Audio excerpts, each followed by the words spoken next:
Welcome to the month of Gi-Une, 30 days all about gin. Shining a spotlight on those that'll make you grin. Fun facts and proper tastings and cocktails Friday afternoons. Discover many different brands and be influenced by me. Song for all. That's right, I am a song for all. Well, hello everyone. You are all very welcome here on this 8th day of Gi-Une, my annual 30-day salute to gin during the 6th calendar month.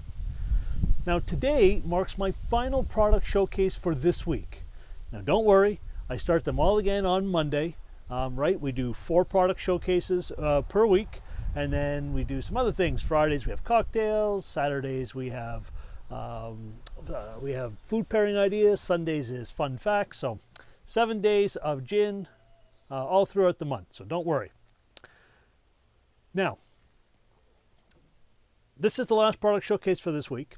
And I've got a bit of a hybrid gin for you today. Hybrid in a sense. Like over the last 3 days, I've been showcasing gins from the UK, 2 from England, 1 from Scotland, and today it's a bit different, a bit more complicated. Today's gin is number 3 London Dry Gin, whose creators and owners live in England and have a long history in England, but they chose to actually have the gin itself distilled in Holland. We're going to find out why in a second. People behind number 3 London Dry is Berry Brothers and Rudd. They're the creators of this gin, and more than that, they've been London's oldest wine and spirits merchant for over 300 years.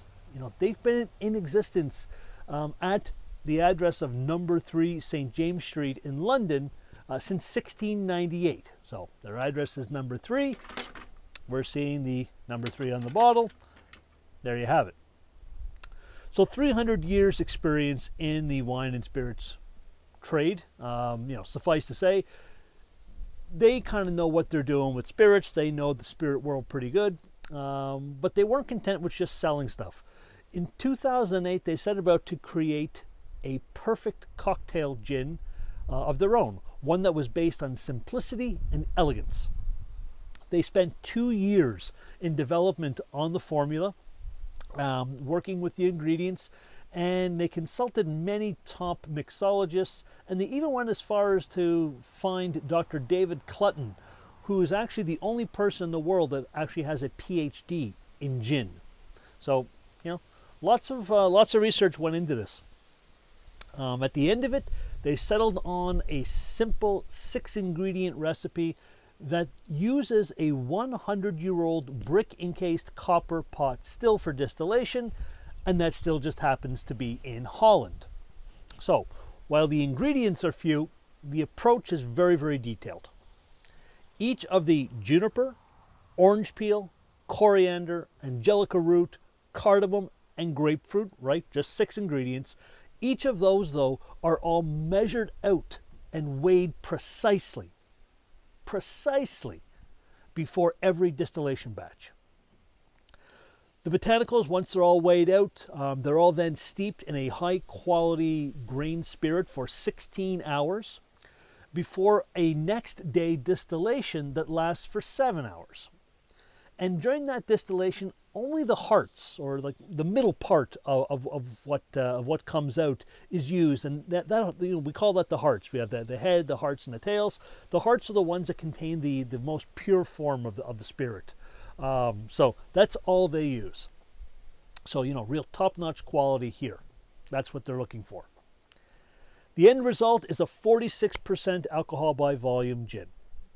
Now 46 is a bit higher than we typically see, but their panel of mixologists all came back with the same notes, insisting to the creators that in order for a gin to last in a cocktail and for that gin essence to remain in a cocktail, the ABV has to be at least 45%. I don't know that I believe that or subscribe to that, so much myself, but that's what they said, and that's where they ended up. So 46% alcohol by volume. The marketing tagline for this gin is "Gin the way it should be." This product has also won numerous awards globally, including being the world's best gin. Right? It was voted the world's best gin 4 years in a row. Now, for those of you that follow along with Somm for All, for me, accolades are great, marketing is great, but for me, it's really all about what the gin is, how it smells, how it tastes, what it is. So, with that in mind, let's dive in. First, we're going to calibrate our nose, right, every time. I'm going to go 4 times. 2, 3. Now we're ready for that big inhale.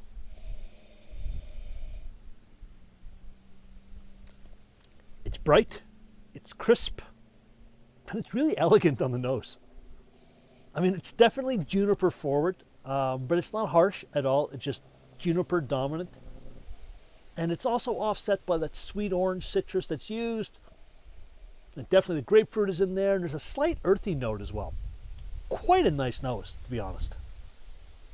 Okay, now we're going to taste, and we're going to swish it around. We want to coat those 5 flavor receptors that we have. Sláinte.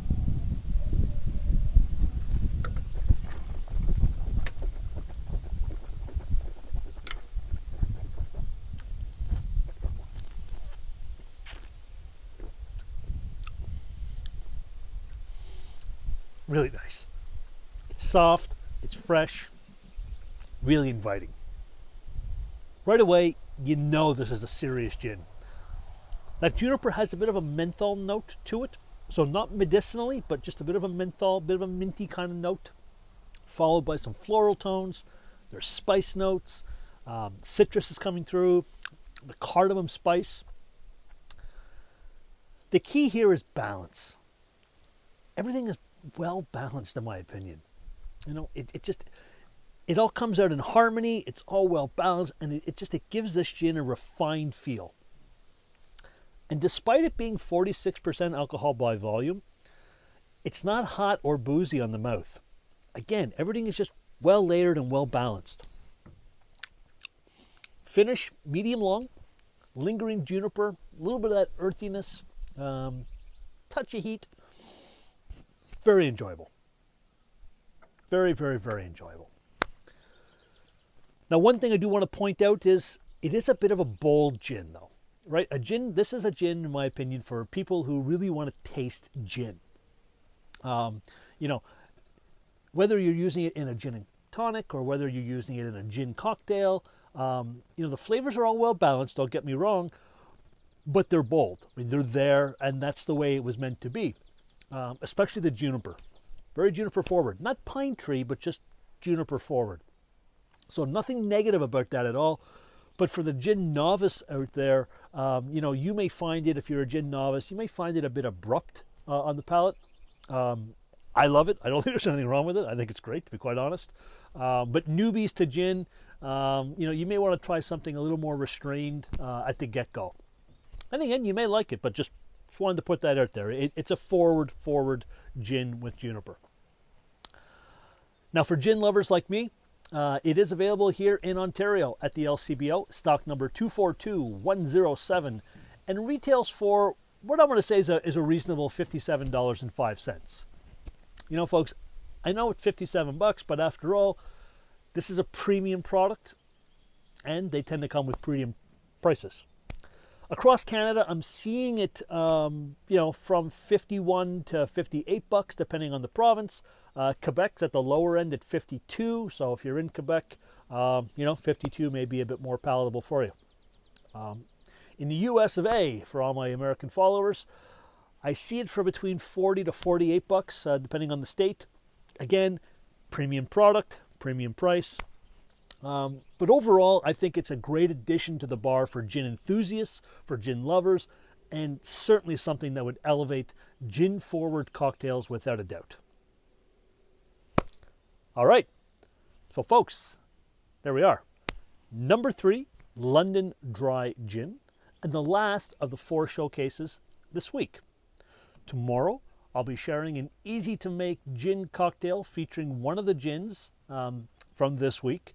And I invite you to follow along on Instagram, Facebook, and YouTube. And please don't forget, like and share those videos and these posts. Very important. Together, we have to spread the good word. Life is just too short to drink boring gin. Too short to drink boring gin. So until tomorrow, be safe, stay well, and cheers from Psalm for All. I am a song for